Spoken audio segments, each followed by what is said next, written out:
Welcome to the Slop Farm. Enjoy the video. You start by stabilizing the sneaker so the leather has structure to return to.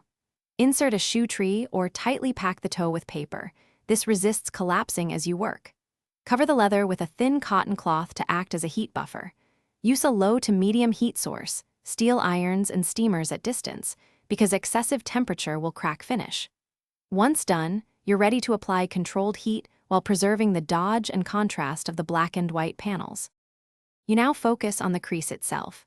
Apply brief, controlled heat pulses, steam from 8 to 10 inches away, or iron through cloth for 5 to 7 second bursts, so the leather becomes pliable without soaking. Immediately press and gently massage the crease outward using your fingers or a soft rubber ball, working toward the toe seem to realign fibers. Make short passes, then let the shoe cool slightly so the leather sets.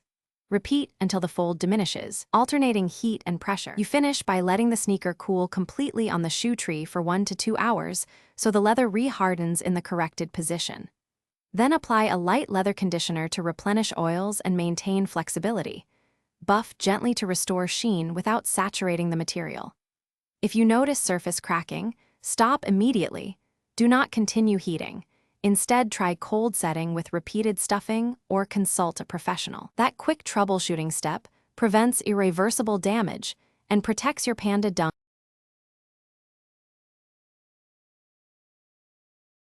Thanks for watching. Consider subscribing if we helped you today.